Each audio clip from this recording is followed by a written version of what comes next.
Hello guys, welcome to our YouTube channel Uttarakhand exam guide. I hope आप सभी बढ़िया होंगे और आप सबकी तैयारी भी बढ़िया चल रही होगी। तो पशुधन प्रसार अधिकारी का एग्ज़ाम आपका सितंबर में कंडक्ट किया जाना है। काफ़ी कम टाइम अब बचा हुआ है और हमने भी यहाँ पर आपका पार्ट ए का पोर्शन ऑलमोस्ट कवर अप कर लिया है।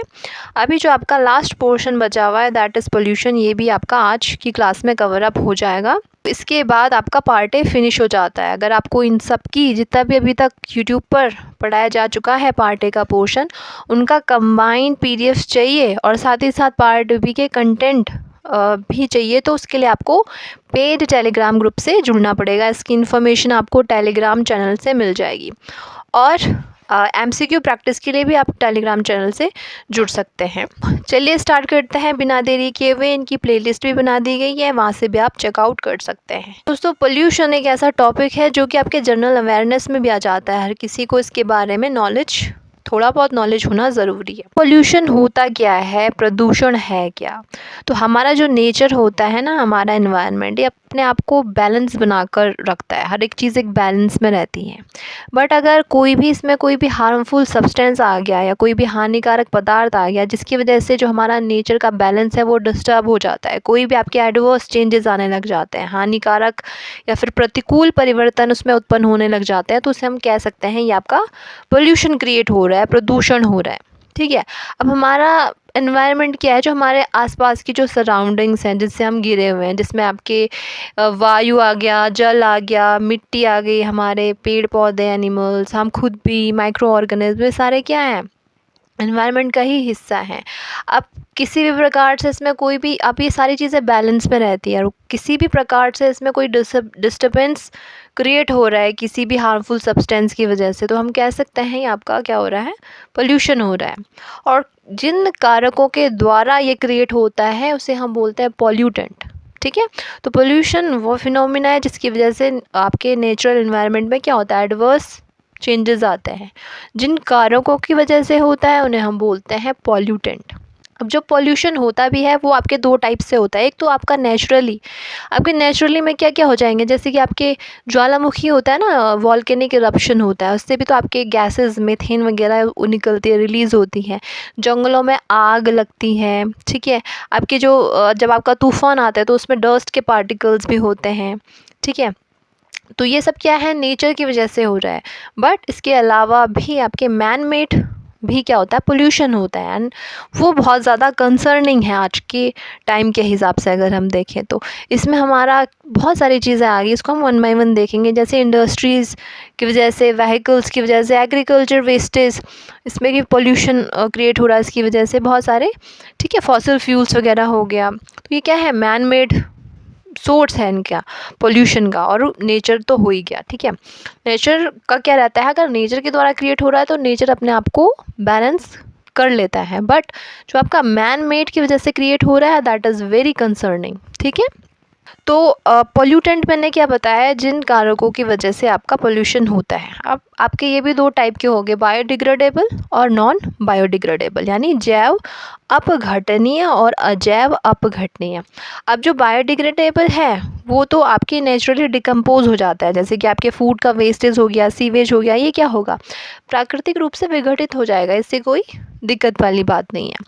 बट जो आपका नॉन बायोडिग्रेडेबल होता है, जिसमें कि प्लास्टिक आ गया, डीडीटी, प्लास्टिक, मरकरी वगैरह, मेटल्स, ये क्या होते हैं? डिकम्पोज नहीं होते हैं और यही आपका क्या होता है? क्रिएट करता है प्रॉब्लम्स को। इनकी वजह से क्या होता है? आपका पोल्यूशन होता है। पोल्यूशन के भी टाइप्स होते हैं, जैसे कि आपके एयर पोल्यूशन हो गया, वाटर पोल्यूशन हो गया, सॉइल पोल्यूशन हो गया, नॉइस पोल्यूशन हो गया, रेडियो एक्टिव पोल्यूशन हो गया और थर्मल पोल्यूशन हो गया। अब इनके कॉजेज़ भी हैं, किनके द्वारा ये क्रिएट हो रहे हैं। ठीक है। अब एयर पोल्यूशन मतलब वायु का प्रदूषण।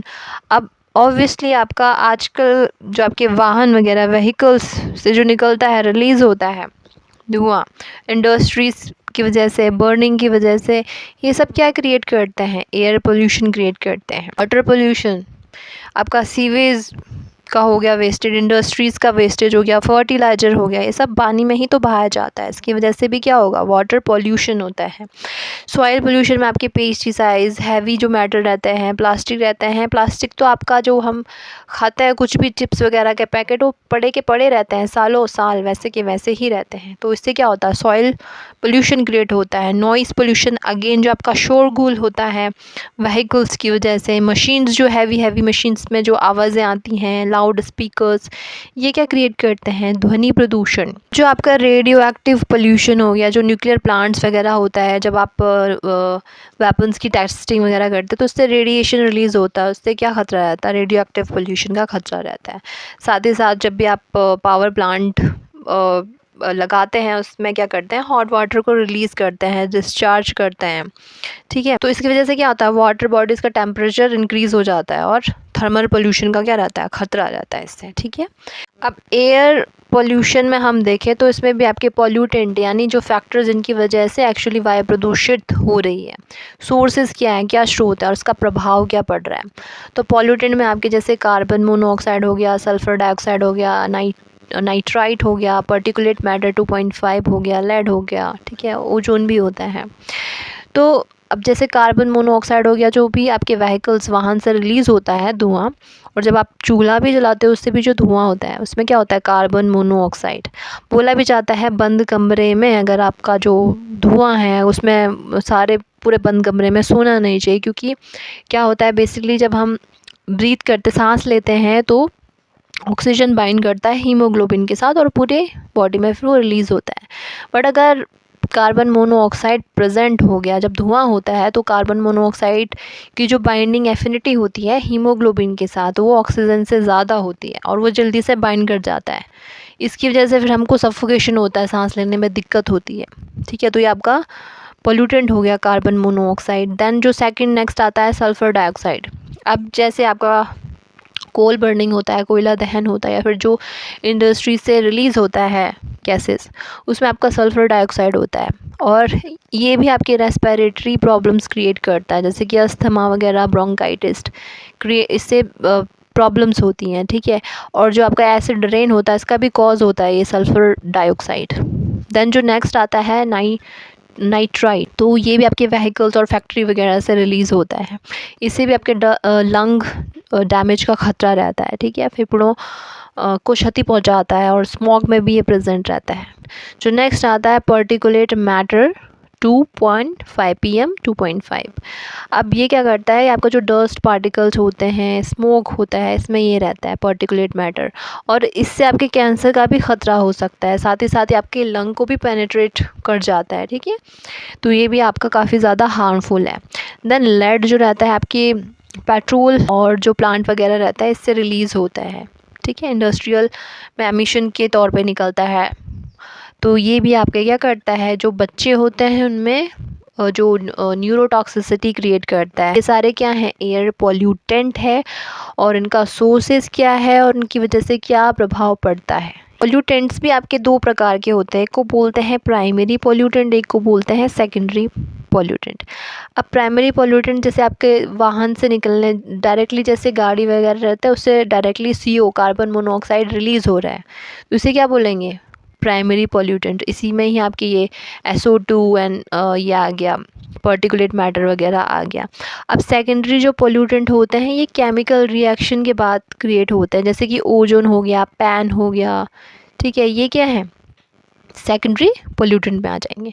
तो प्राइमरी पॉल्यूटेंट जो डायरेक्टली प्रोड्यूस होंगे, सेकेंडरी पॉल्यूटेंट जो बाद में एटमॉस्फेयर में प्रोड्यूस होते हैं, ठीक है, ये भी आपको ध्यान में रखना है। नेक्स्ट है दैट इज़ स्मॉग, जिसे धुंध भी बोलते हैं। अब जैसे ये भी दो टाइप का होता है, एक होता है क्लासिकल स्मॉग जिसे हम लंदन स्मॉग भी बोलते हैं।